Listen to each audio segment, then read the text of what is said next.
This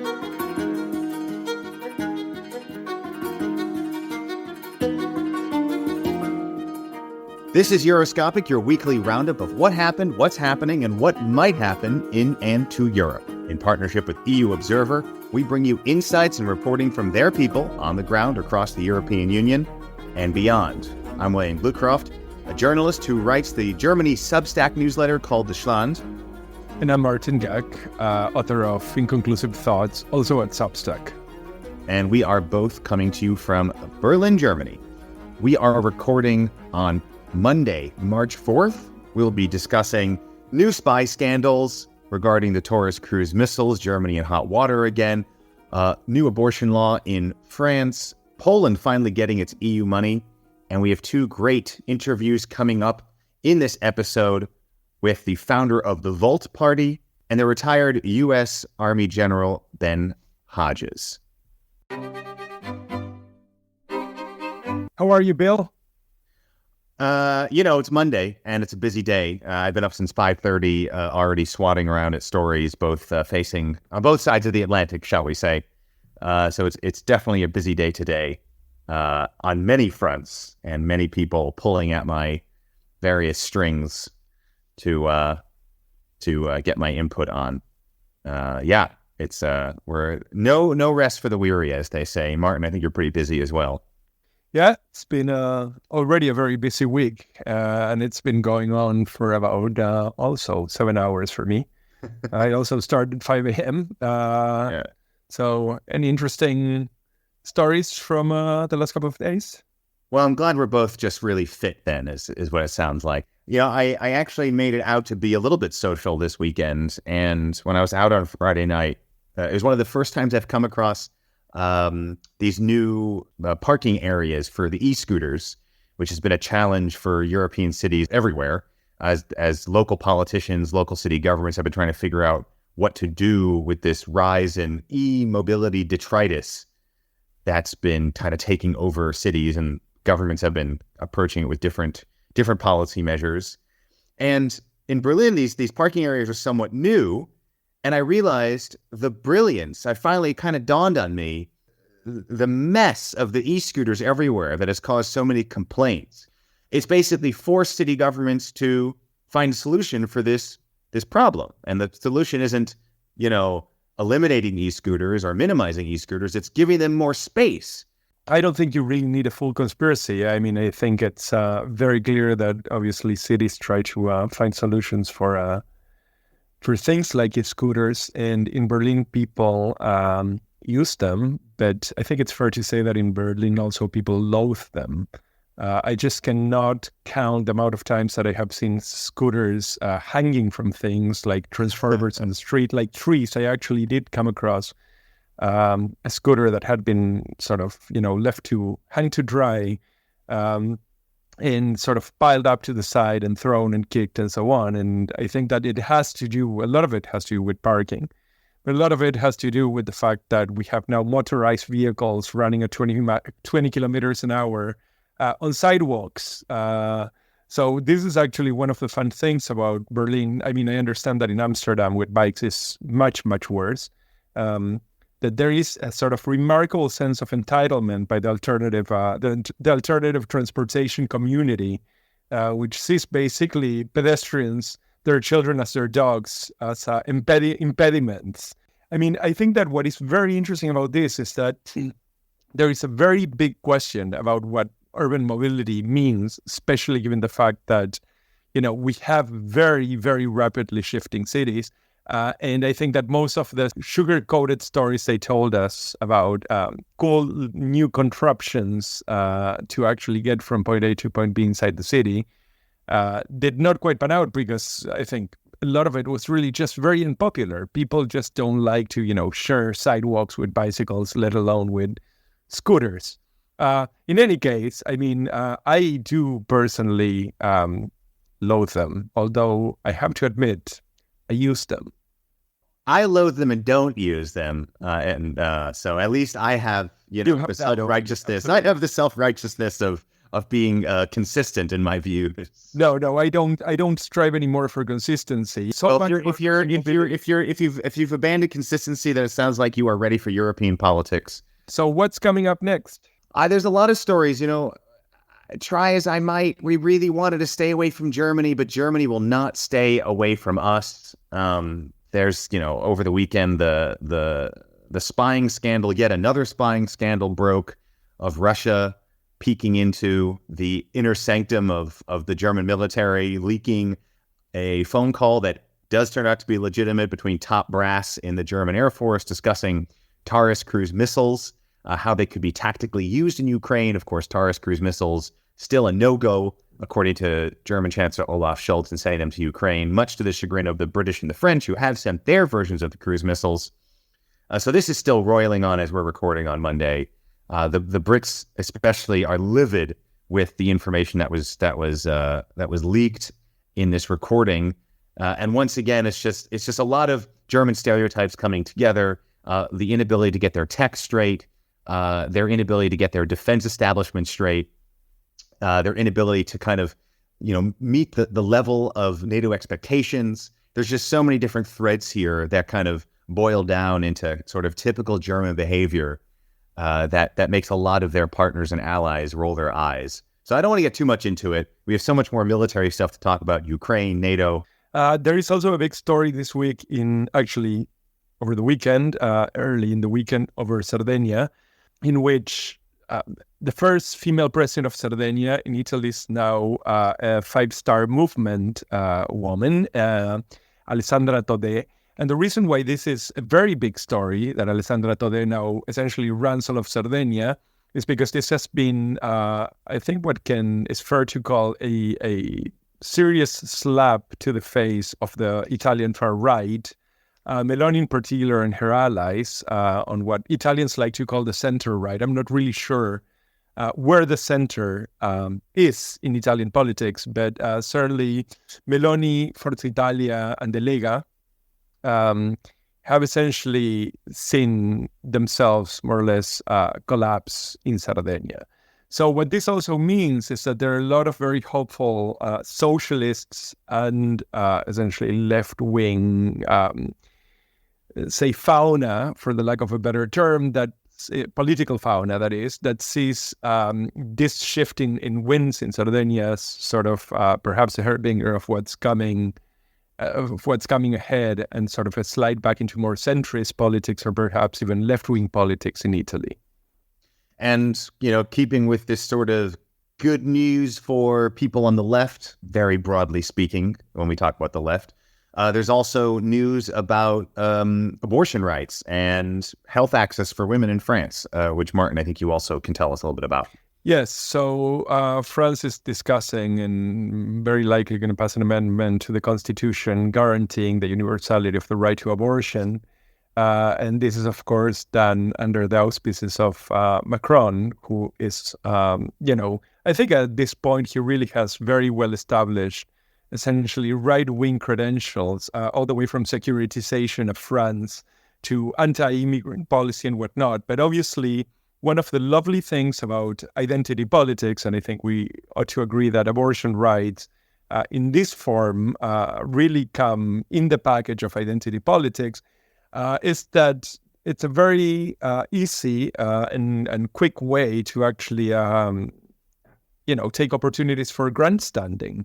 And most certainly Macron, who is under a lot of political pressure, as he is seeing himself essentially, being rolled over by the far right political operation by Le Pen in Rassemblement National, on the way to the June elections, European-wide elections, is taking any opportunity he has, and it certainly seems to be the case that the Universal Abortion Amendment is precisely that. It fits to some degree, but it doesn't really fit. It's kind of a cheap win, a bit of, dog whistle for the left, red meat for sort of a certain section of the political landscape in France. Sure. And also I think there's somewhere in the background there's kind of that thumbing the nose at their friends across the Atlantic in the United States, where abortion is under massive pressure, and there's a great amount of criticism against the Democrats for their inability or their unwillingness to pass abortion legislation when they've had years and years to do it.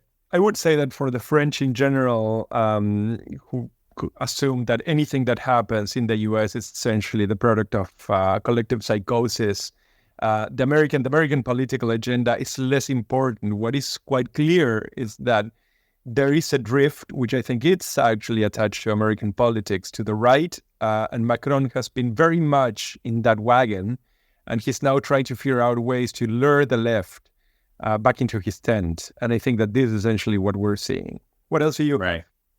Well, on that note of abortion, of course, someplace where abortion is a major issue in the other direction is, of course, Poland, where the previous national conservative government of the PIS party, they essentially outlawed it against massive protests, especially in the cities, which lean more to the left.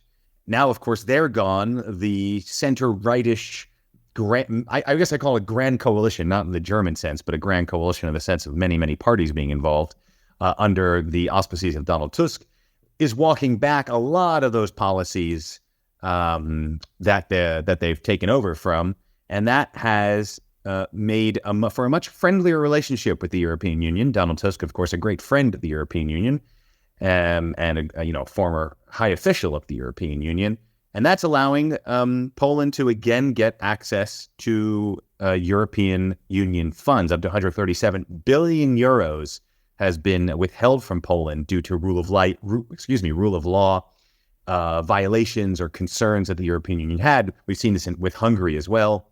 It's one of the major sticks that the European Union can hold over its member states is withholding funding. Poland is a major recipient of EU money. It's kind of what's made Poland or helped Poland become the country that it is now. If you go to Poland and you see some great roads and bike paths and other kinds of infrastructure, a lot of that is EU funding. And that money's been locked away as sort of a punishment for the previous government's decisions that have walked away from a lot of the EU's rule of law and democratic norms. But they're all friends again now. Donald Tusk is in power, so all's well that ends well. And up to 137 billion euros in those EU funds, including a lot of the COVID money, may start to free up and be sent Warsaw's way. Of course, there's criticism about releasing all this money because, for as much as Donald Tusk there's a lot of high expectations for Donald Tusk and his government to walk back a lot of these things that the EU didn't like. He and his government, of course, have not been able to actually enact all of these reforms yet.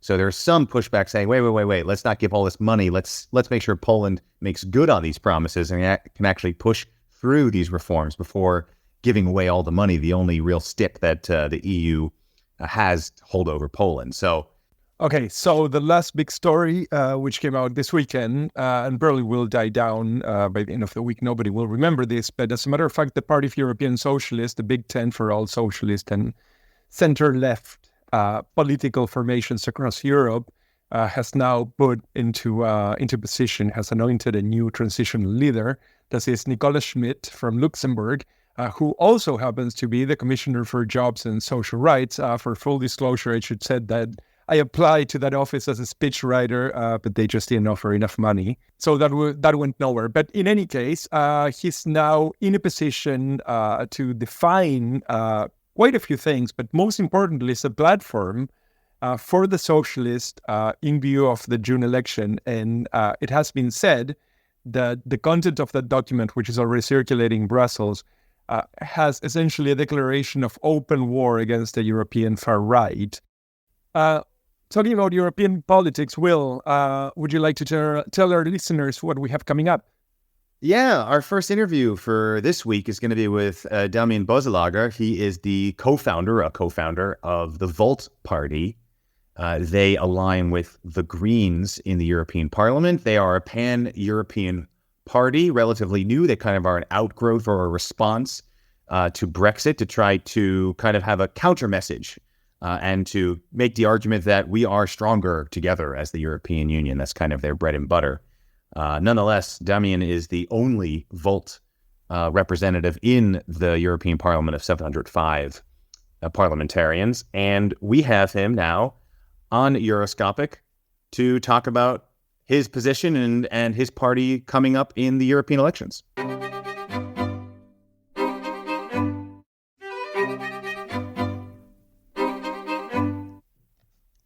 Hey, Damien, how are you? Thank you for being with us. Thank you for the invitation.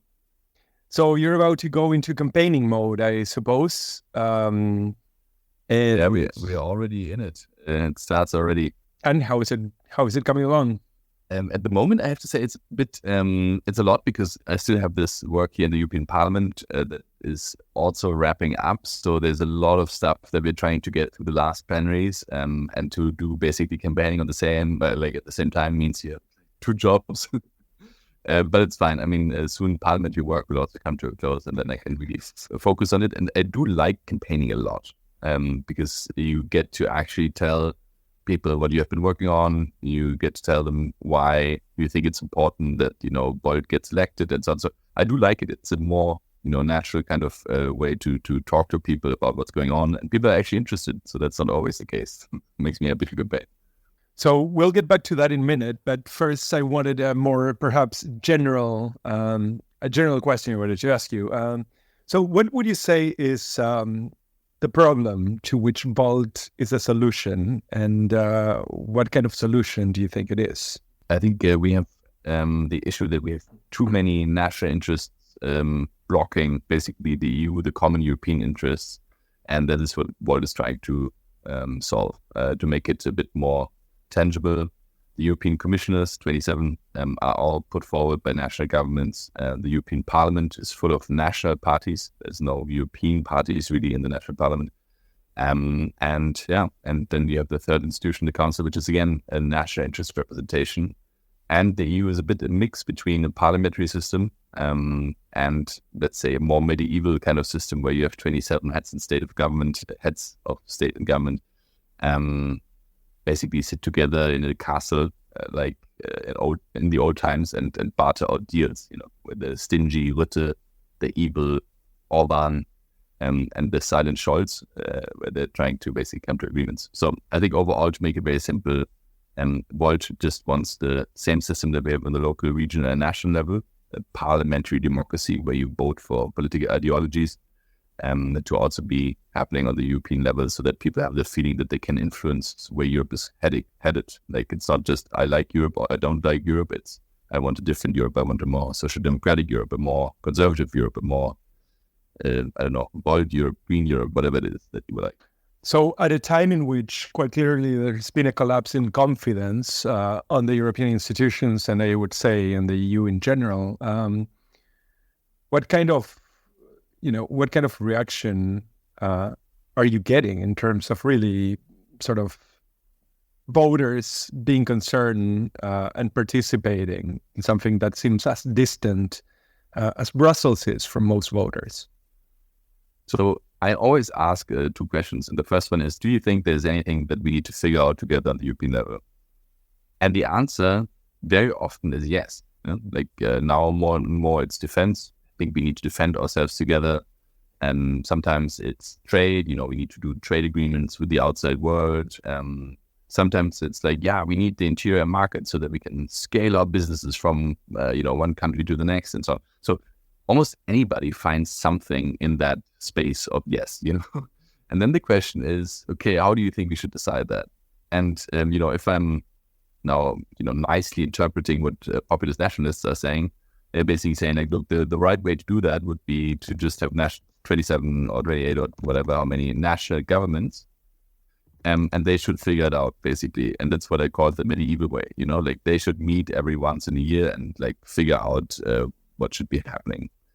And I think that's just a very shitty way to do things, because we have tried that in the past, and then you have at some point the problem that maybe economic interests mix with national pride, and I think that at some point this will lead to war in between European countries if you always have like this kind of national, if you want, condensed thing where basically only national leaders talk to each other. So I think we should go for the second system, which is a parliamentary system. Do people understand it? I think if you extend it like that, yes, more and more. And also, I think what's clear is that Volt is not a status quo party. Yeah, like we don't believe that the current status quo is actually going to stay. I think that Europe will either learn to integrate further or fall apart. And the current trajectory is very clear. It looks like we will be falling apart with, far-right parties winning almost in all countries. I mean, Finland is the second biggest party by less than a percentage point. The Sweden Democrats are currently tolerating the current government. Meloni, you can make your own image about her, but Marine Le Pen is probably going to get elected soon in France and so on. So, I mean, it's not as, and AfD obviously in Germany is also getting very strong. So it's not as if we are operating in a system which is currently stable, but we are in one that is very likely to fall apart if you take a 5, 10, 15 years perspective. And so what I think Volt is offering is to say, like, look, the current system is not stable, but if we want to have one in the future, then let's do it like the founding fathers of Europe. Let's think about what we need and where we need to go. But there seems to be a contradiction where, on one hand, it sounds very nice to want to have a supranational or a post-nation state political system. But then when it really comes down to it, people don't really want to, and people meaning voters and also, of course, officials at the national level, don't really want to give up the power that they would have to see that new status quo happen. So how do you bridge this seeming contradiction? I fully agree with you. No, fully is wrong. I half agree with you, because I think when you say voters, you're not right. I mean, looking at this very opaque conference on the future of Europe, but also like my conversations with people on the street, if you actually talk about policy, people understand that there's stuff that we need to do together. And then, they actually understand that maybe just some decisions, and might be less than we currently have, or like maybe different ones that we currently have, maybe more on pandemic, prevention should be done on the European level, whatever. Like people have an idea about that it might make sense to decide some stuff on the European level. But where you're right is that national officials don't want that. National parties can only lose from having, more decision-making on the European level. And that is, for me, the core issue. And that's why when you ask, what is Volt the solution to? Volt doesn't care whether we take some of the decision-making power and put it back to the regional level or the local level or the national level or the European level. It's just the question of where it's best to be decided.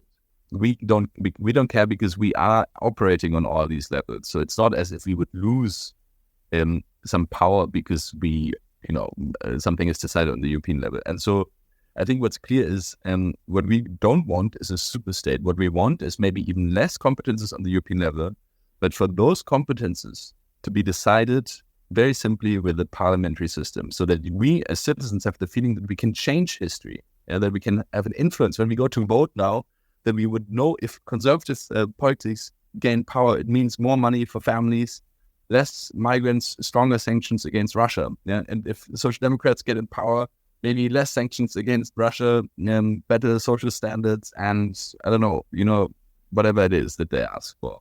So this is what I want. I just want a more functioning system. And then I would also be very happy to read politics again.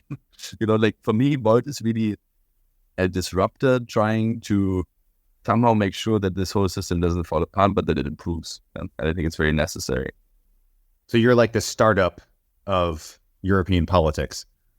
I think we are a disruptor because we really try to be a European party where they don't exist yet.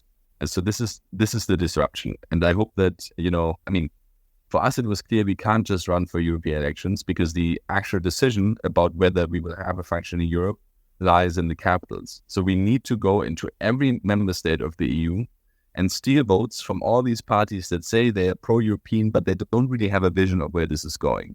To be honest, in my own member state, in which I think you're partly located, we have the issue that since Merkel, probably maybe even before, people didn't give a shit about Europe. Yeah? Our leaders on the national level really did not care. They couldn't care less. For them, the only thing that they wanted is to ensure that maybe what they have been given doesn't fall apart. So financial crisis and so on.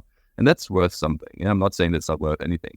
But there was definitely no vision, no idea of how this should develop further. And I think they failed to understand that systems don't stay constant. I mean, if you go back in 30-year rhythms from today, you get to the fall of the Berlin Wall, and it's not so long and you're into the Second World War. And like systems always change. And this current one is either going to change in a direction where it falls back into, segments back into national member states and national countries, or it's going to somehow fix this issue. Yeah.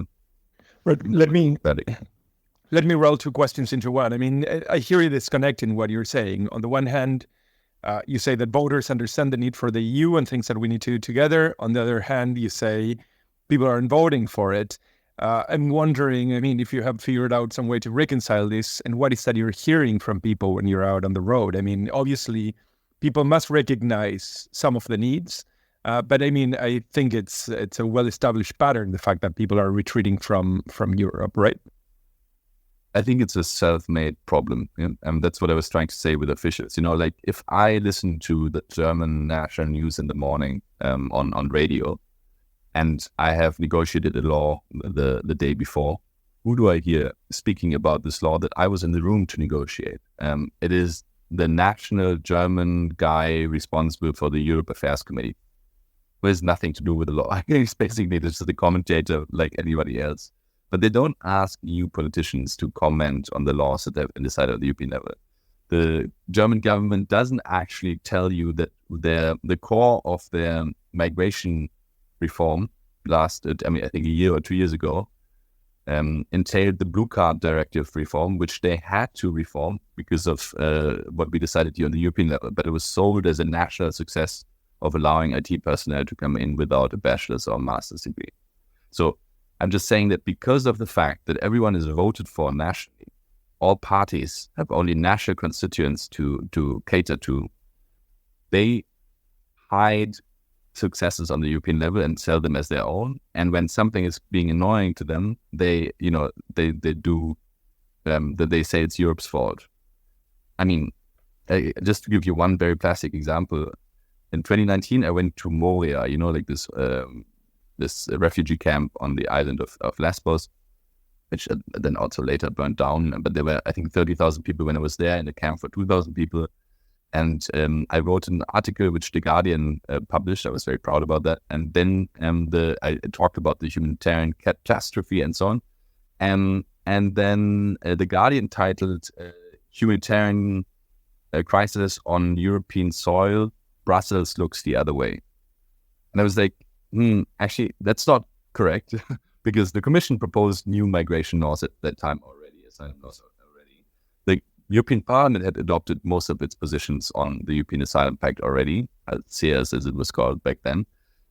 But it's the 27 national capitals who weren't able to agree on a European asylum system. So the interior ministers were not even talking about it anymore at that time. So I think there's just this, structural misconception, and that definitely drives voters away.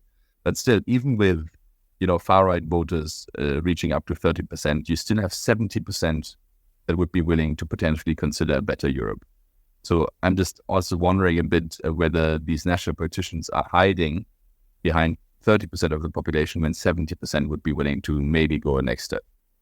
I mean, the balkanization of Europe, culturally, probably politically, not to mention communicationally, is sort of a nut that nobody seems to be able to crack. I mean, and it's not just politics, right? It's also obviously media. Nobody knows in what language to talk to Europe. Europe, I mean, this is something that I was pointing to before, which is that Brussels, at its worst, seems to speak politicos English, but does not seem to be able to speak, say, dialect from Bari, or speak good enough like local Polish and sort of Southern French. I mean, is this something that is in your radar, and is this something that you have found a way to bridge, or is there anything in your toolkit politically, but most importantly, probably in terms of communication, that allows you to talk across these borders? I think we here in the European Parliament work very well with the range of different languages, and obviously I have my accent, and everybody has their accent. But I think we have great translation. Now we have more and more AI tools to somehow bridge the language issues. But I don't think that this is actually the biggest issue. It's what you also call an hen and egg problem. If I during the US election talk to anyone on the street anywhere in Europe, they will know who the two main candidates are. And they will be often very able to tell you that Trump needs 2 more, or let's say 15% more in one district to win 1 more voting man, whatever they call it from the Electoral College, or what they call it in Alabama North or something. So people are highly informed about certain elections, but not about the European elections. And I tell you, for me, the main reason for that is because they know it matters for history, for themselves. Like, it is not irrelevant who sits in the White House for us here in Europe. I want that same feeling of it matters historically also for the European election. You need to have a different feeling. If you vote for someone who is more restrictive on migration, you should get it. Is that my opinion that I want people to be less, open to migration? No. But this is what politics is about, Then maybe at some point people realize that we don't have people who can we don't have a competitive European industry anymore. Okay. But that's a political normal, way to look at things. We are not daring enough democracy. And I think if we would do that, then the communication gap would fill itself. Damian, that's a great segue to our last question, which is 2024 campaign is gearing up, or you're already in it, as you say. What's different for you between 2024 and when you were doing this in 2019? What have you learned? What lessons are you bringing into this new campaign? Look, I mean, we had founded Bolt less than 2 years before the last elections. We were probably 50 core members in the German team at that time, and won the seat, out of a very small effort, if you want. It was a lot of work for us, but it was a very small movement at that time. And we ran out of 7 countries. The difference now is that we run out of 20 countries for the European elections, that we have, I think, 3 national parliamentarian teams now. So we sit in 3 national parliaments. We have around 200 local councillors. We are definitely at a different level of sophistication. Of course, I think the advantage I had back then is that I didn't know all the technicalities, which made it easier for me to talk to people. And now I know all the technicalities. And so this will, I think, be also something for me to basically translate that back into normal German and English. I think will be some work to do. But I think the one thing that I didn't know back then and that I know now is that we can't do a lot of change here. I've negotiated so many laws across the different committees, from the Corona Recovery Fund to Ukraine money to asylum and migration laws, European Asylum Agency, to the European Electoral Law Act. There was a lot of stuff that I was able to be part of, and I think that's cool. And I think we can show that basically also with one person from each member state, whatever, we can do a lot of change. Yeah. Damian, thank you very, very much. Come back to visit us whenever you want. We'll be more than happy to discuss politics, of course.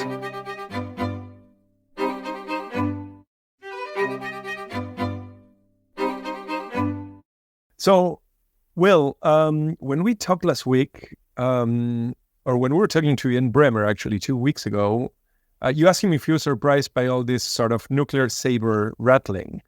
You yourself said that it was quite remarkable that we're back into conversations about nuclear weapons and nuclear armament.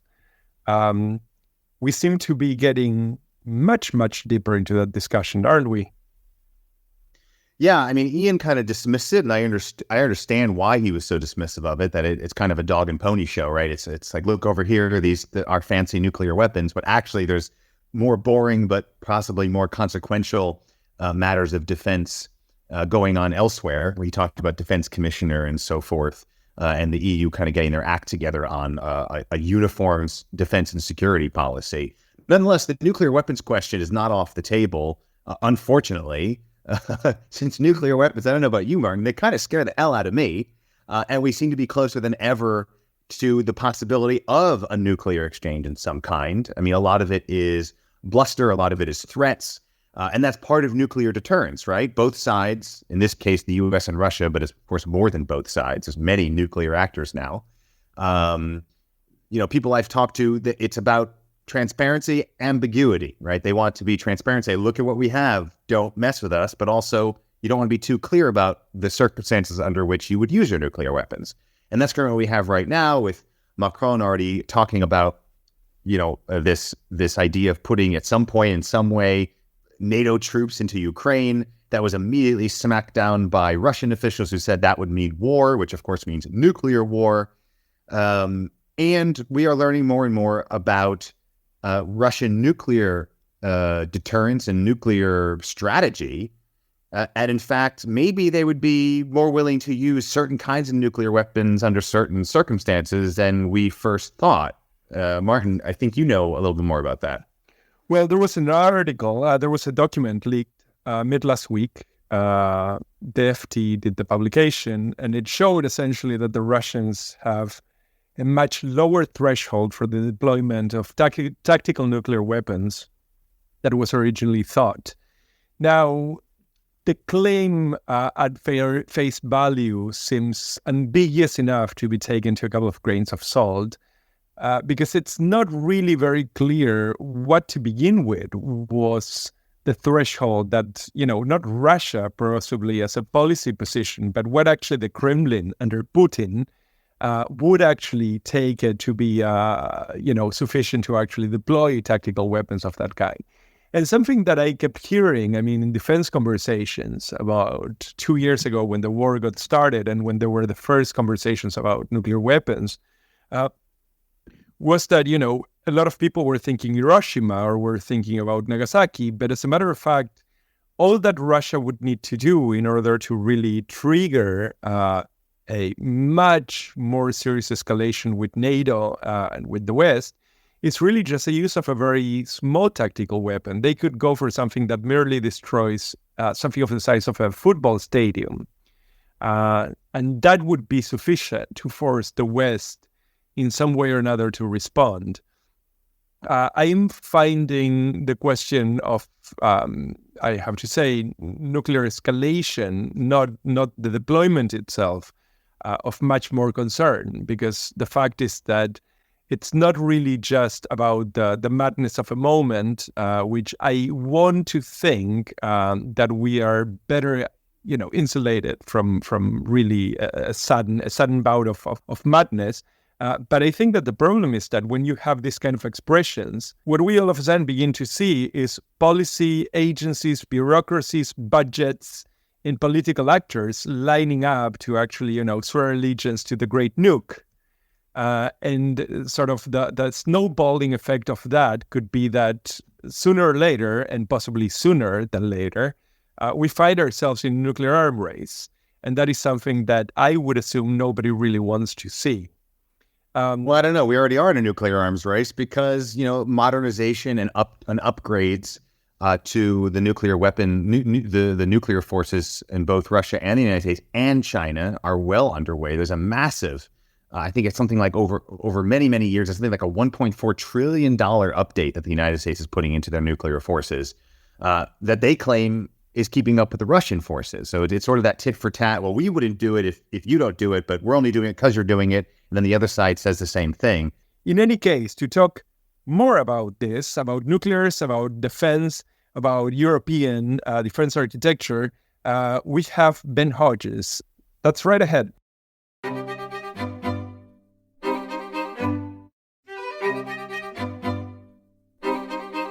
Joining us now on Euroscopic, Lieutenant General Ben Hodges, retired U.S. Army. His last assignment, among many, was Commanding General United States Army Europe. That's based here in Germany, and that went until 2017.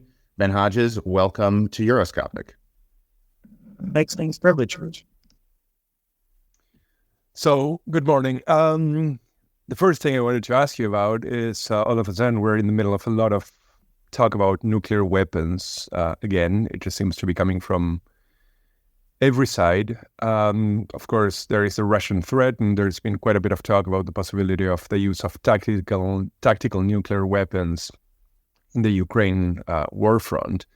What do you make of this, and how serious do you think the Russian threat in particular is at this stage? Well, first of all, I'd say this is not all of a sudden. I mean, the Russians talk about using nuclear weapons all the time. It's part of their approach of threatening to constantly remind us that they have nuclear weapons, because they see that we self-deter. We're so concerned about they might escalate that we stop short of thinking strategically and with clarity. So, of course, recently they have amped it up, and because again they see that we're so vulnerable, in order to cause us not to act decisively in our support for Ukraine. Just the mere mention of they might move a nuclear weapon into Belarus, does nothing to increase the effectiveness of that weapon, but it's just a part of their messaging, their information operations, to cause us to be concerned.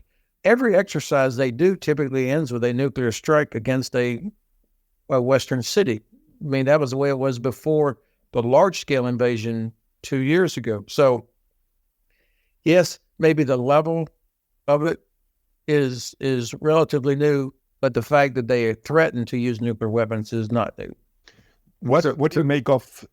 Sorry, just 1 second, Bill. Please open your WhatsApp because I'm sending you messages. You really need to mute because I'm getting the return on your audio. Okay, so I'll go back.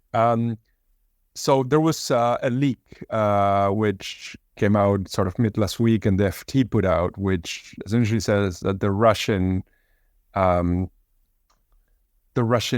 protocol for the use of nuclear weapons was actually, the threshold was much lower than originally thought. Do you have any thoughts on that? Yeah, I am a little bit skeptical of that. I've always assumed, we've always known that they would probably use a nuclear weapon if the motherland was under attack and if there was an actual risk of them losing. That was assumed, but the likelihood of them using a nuclear weapon, I think, is very, very close to zero. Of course, you have to take it serious because they clearly do not care about how many innocent people are killed. They don't even care about how many of their own soldiers are killed. So it would not be for moral or humanitarian reasons that they would not use a nuclear weapon. But there's no upside for them if they use a nuclear weapon. I mean, there's nothing to be gained on the battlefield beyond what they're already doing. And and even China has told them, don't use a nuclear weapon. My president has said you will suffer catastrophic consequences if you use a nuclear weapon. And it would make it much more difficult for other nations around the world to continue to support or tolerate what Russia does if they use a nuclear weapon. So in effect, their nukes are better for Russia when they don't really use them because they see how we react to the constant threats. Once they use them, then I think it's over for them. So I'm always curious what the appropriate sort of balancing is. As you've pointed out, it feels like a no-win if you, on one hand, say they're just bluffing, it's not real, let's push ahead, cross those red lines that they say are out there, but they haven't reacted before. Then you risk, that's a big risk you're taking, that to make sure that they're really bluffing when we're dealing with the idea of nuclear weapons. On the other hand, if you go the other way and say, no, we have to take this very seriously, they mean business, you can start an arms race. That balance seems like a no-win. How do you approach that? Bill, that's actually a very good point. If you go back to every time we've done something that they have threatened or they've told us not to do, they've done nothing. I mean, we've been incrementally increasing what we've provided to Ukraine. That's the collective we, and they've done nothing. I mean, there have been strikes when UK and France provided Storm Shadow and Scout to the Ukrainians, and they hit targets inside Crimea. What happened? What happened is that the Russian Black Sea Fleet began to leave. So of course, the president. Look, I'm an old retired guy. The president has the responsibility of the world on his shoulders, so he of course has to be careful and cautious, and they'll have access to intelligence that I won't have. But let's think about what has happened over the past couple of years. And it's been our reluctance and hesitancy, which has only emboldened the Russians to keep doing what they're doing. And so I think if we, the West, every time the Russians issue a threat, we should say, okay, you know what? If you use a nuclear weapon, you will suffer catastrophic consequences, number one. And will not only kinetically, but also economically and continued political and diplomatic isolation. There's still a lot of gaps in our sanctions. Okay, this would cause other nations, I think, to tighten up there.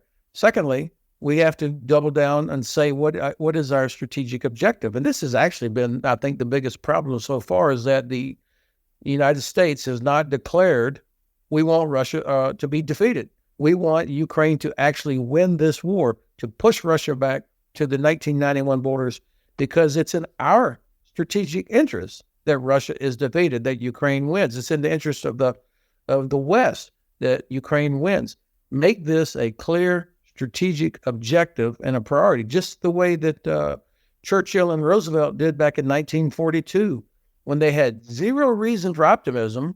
After 3 years of disaster for Great Britain, they made the decision, we're going to defeat Germany first, Nazi Germany first, and then we're going to defeat the Empire of Japan. That was the strategic priority. And then the next year at the Casablanca Conference, they made the decision, unconditional surrender. And think about where we were in the war in January 1943. Not much reason for optimism, but these guys had already set out the strategic objective. And then that enabled the West, the Allies, to organize and grow the armies and navies needed to win the war and to mobilize the economy. That's what we're missing right now. That's a really great point. I definitely want to come back to this question of victory and defeat, and what are the actual what is the messaging and what is the vision here. But first, just one last question on the sort of the nuclear question, because you were talking about intelligence. And of course, the most recently, right around the Munich Security Conference, there were these public revelations of the deployment of some kind of space nuclear asset that caused quite a stir, because of course it would be a massive break of strategy and deterrence, putting a weapon in space. And you said, as you said, you're a retired guy, you don't have access to all the intelligence, but what should European allies be making of that when the U.S. has information like that, given this paradox where the U.S. has been wrong on its intelligence assessments many times, but it got Ukraine right? So that, I can imagine, puts European counterparts in a bit of a corner, not really knowing what to do with information like this. Well, first of all, I think the level of intelligence sharing today is better than it's been in a very long time. And I would expect that this would not have been a surprise, actually, to our allies, to some of our allies in the West. Although, of course, you always have to be concerned about intelligence leaks. I think Europe, of course, is aware of the threat now. There's not too many serious-minded people in Europe that are still clinging to the hope or the fairy tale that Russia is just is a responsible European country that really just wants peace. I don't think you can find too many people that would believe that Kremlin narrative anymore. So people are waking up to the realization that if you want to deter Russia from making terrible miscalculations, you have to demonstrate strength. The Eastern European countries, they're not confused about this. They've always known this. I don't understand why Western European countries have been so reluctant to acknowledge what people like the Estonians or the Lithuanians or the Poles have to say, or the Finns for that matter. So European countries are going to have to do more, not go nuclear, but do more to make sure that they're seen as willing to stand up to Russian disinformation, not panic every time Russia mentions that they might move a nuclear weapon into Belarus or that they have nuclear weapons in space. In fact, what everybody should be doing, including the Chinese, by the way, and others, is say, wait a minute, you're a permanent member of the U.S. Security Council, and you're openly threatening people with the use of nuclear weapons, and you're in violation of numerous treaties about nuclear weapons. Why are we not putting pressure of every type on the Kremlin for their open violations, or we should begin a serious movement to kick them out of the UN Security Council as a permanent member. But changing a bit, Daniel, of questioning. So there, sorry, I'm going to rephrase that. So moving on to a different issue, all the bets seem to be right now on von der Leyen coming back into the top of the commission after June. And she seems to be putting a lot of weight on the idea of a common EU defense architecture, probably built around a position in the Commission. Of course, this means a fairly serious shift, although it's been in the water for a very long time, the discussion about the EU having a common defense strategy. But none of the fractious politics, national politics of that assail Brussels have gone away. And presumably they would have actually a direct impact on any possibility of really building a common EU defense strategy, architecture, or institutions. How do you see this? What do you think lays ahead for this idea of a defense commissioner? Well, I think that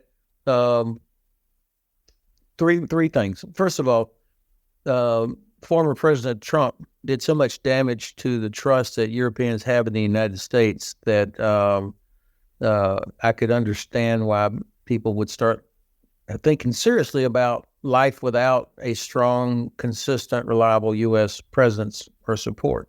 And this is really unfortunate for the United States because our prosperity and our security depend on a prosperous and secure Europe, our biggest trading partner.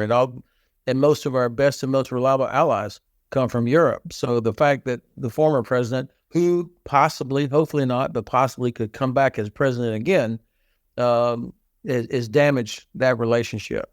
So that's an unfortunate contributor to this. And so, of course, Dr. von der Leyen needs to be thinking about, as do European countries, what if Trump comes back? So that's one part of this.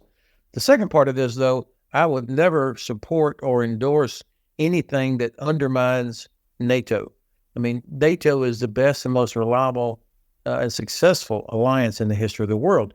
Of course, it's not perfect, but there's a reason that nations are in a queue to join NATO because they see that their life, their security is much better if they're part of this alliance. And it's why Russia so desperately wants to prevent nations from joining NATO. So any moves by the EU which would undermine or dilute the effectiveness of NATO as the security infrastructure, the defense infrastructure, I would really look hard at that. But the third part of this, of course, there needs to be somebody that looks at, for example, the two topics that come to mind immediately: military mobility and ammunition. Most of the activity, the things required to improve the mobility of Allied or European forces across Europe as a part of deterrence are things that have to be solved within the EU and the nations. That's not something that NATO can fix. So NATO depends on the nations and on the European Union to enable more rapid mobility, which is important for deterrence, to prevent a conflict from happening. Same thing with ammunition. NATO does not make ammo. It doesn't pay for ammo. These are the nations that do this. And so when the Commission announced that they were going to come up with 1 million rounds of artillery ammunition, for example, for Ukraine, there needs to be somebody that has the coordinating power and authority to help make that happen. You've got very good people in the EDA now that are working on this, but to be candid, that agency doesn't have the authority to coordinate and force things to happen. So we don't really know what's out there. Nations and companies are not very transparent. They're reluctant to give up information about what they have. So that would be an area where I could imagine somebody that had real coordinating authority that could get accountability of what's out there and then bring the necessary pressure on the nations to reprioritize instead of selling, at least for now, selling ammunition to UAE or Uganda, that it should be reprioritized to Ukraine. I could see value in a position like that.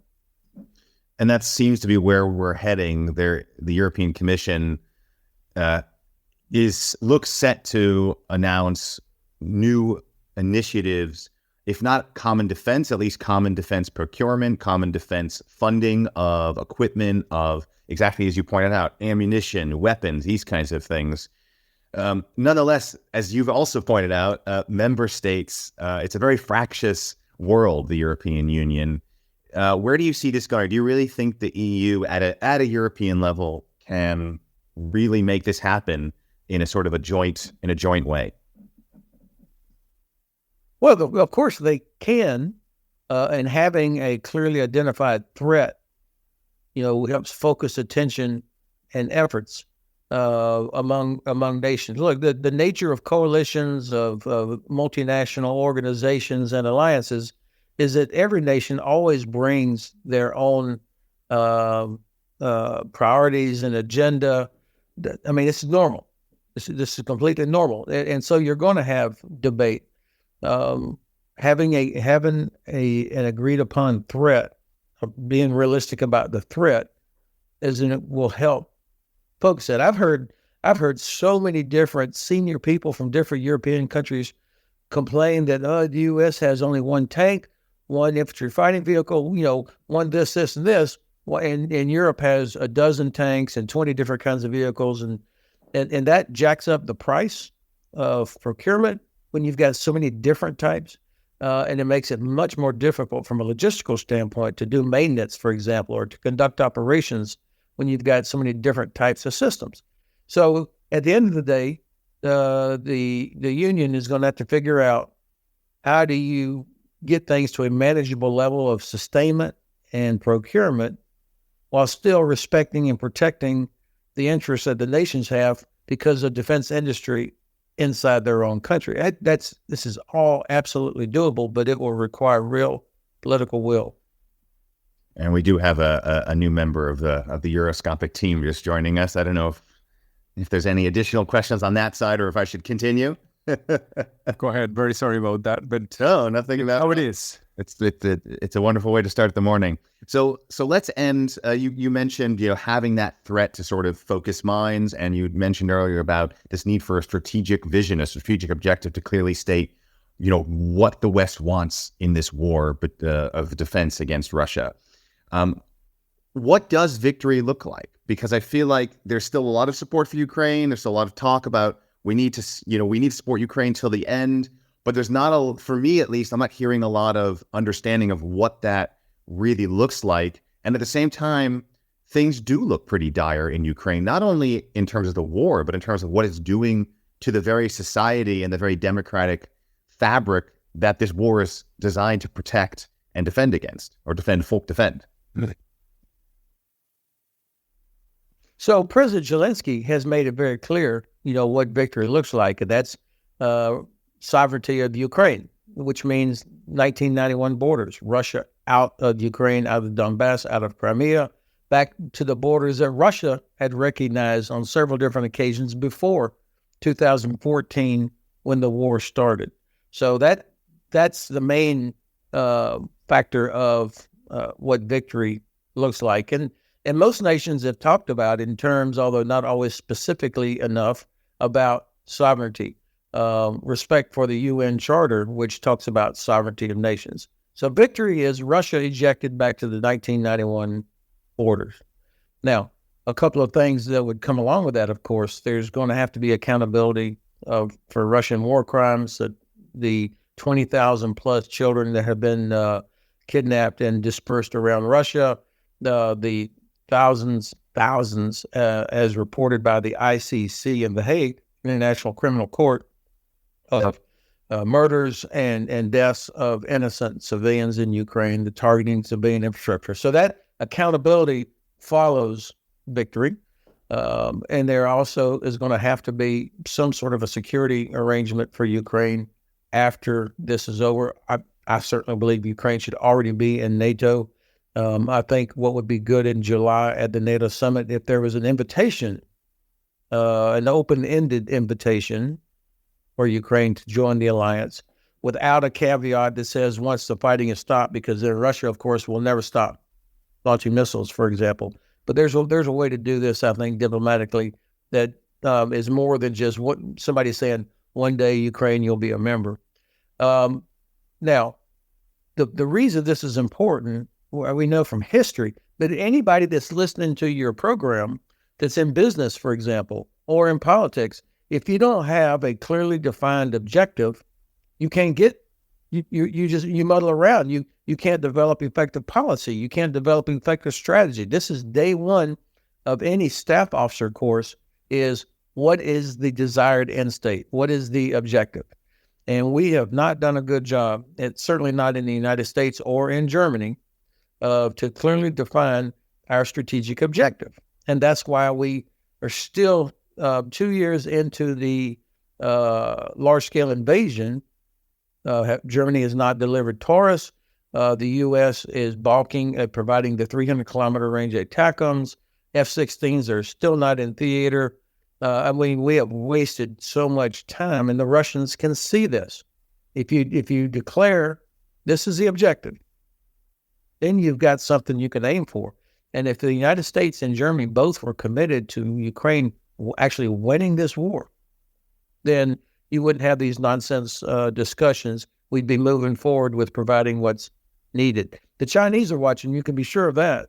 The Chinese are watching to see, is the West serious or not when we talk about sovereignty, respect for freedom of navigation, respect for international law, respect for human rights? The problem is much simpler to do this in Europe than it will be out in the Indo-Pacific region, that's for sure. Ben, thank you very much. It's been really a pleasure. And yeah, your insights are always great to get. So you're welcome anytime. We would love to see you again around here. Think of all the weeping they will do, but don't you worry. No more ashes, no more sackcloth, and an armband made of black cloth will someday nevermore adorn a sleeve. For if the bomb that drops on you gets your friends and neighbors too, there'll be nobody left behind to grieve, and we will all go together when we go. What a comforting fact that is to know.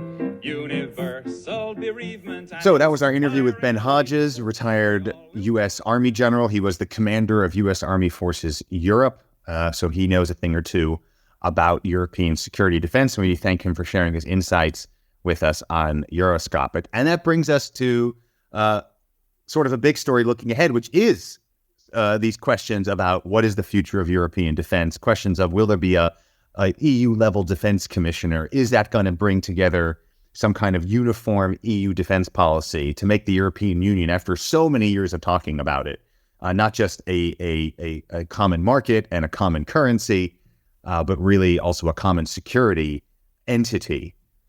That's something that would have quite far-reaching effects for NATO, for the transatlantic alliance, for what the European Union could really do as a security actor all around the world. For me, what I find most curious is what does that mean for the national defense policies of individual EU member states? That's going to be a major negotiation. I think, for example, Austria is generally a neutral country, doesn't really get involved in things, but is part of the EU. So if the EU suddenly has a security policy, a defense policy, or takes up positions on certain aspects of global security, what does that do to countries that might not want to be involved? So that's something I find really interesting going forward. As I'm going to be tracking quite closely as that develops. What about you, Martin?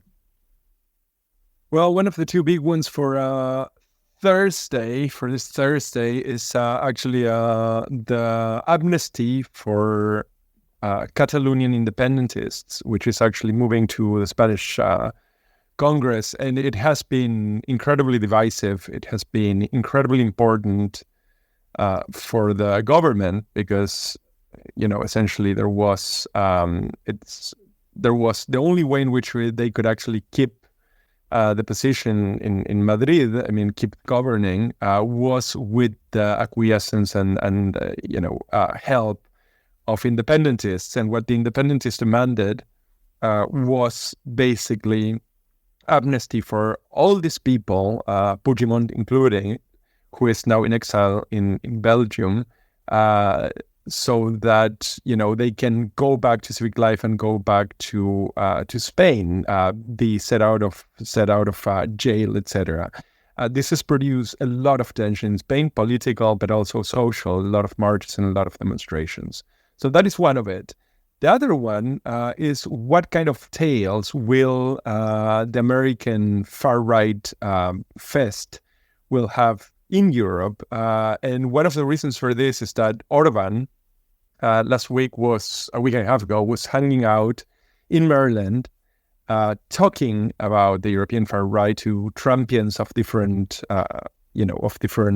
flavors and different colors.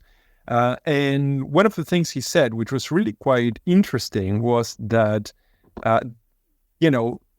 his political position or his co-religionaries were no longer interested in the dissolution of Europe.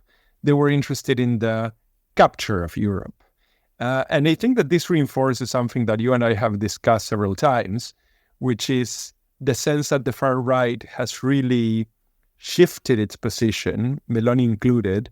The game is no longer the Brexit game, probably because they've seen the complete debacle that Farage left in his wake. But I think that the game now is really the capture of the European institutions and actually a shift in their policy positions. So I think that this is actually going to be a very interesting couple of weeks, particularly because we're slowly but surely moving to the beginning of the campaigning season for the European election of June. That's right. I always forget we're in March now. Despite the weather changing, it's time is quickly passing. So indeed, we will be following those events as they develop. But that is it for this week's Euroscopic, written by us, produced by us, and edited by Martin. You can catch us every week either at our Substack, euroscopic.substack.com, or at euobserver.com. We, of course, always would love to hear from you, so be sure to subscribe and share your thoughts with us. Many thanks to Damian Boselager from the Volt Party and Ben Hodges, retired U.S. Army General. Till next time, I'm William Glitcroft. And Martin Gack. Thanks for listening. Goodbye.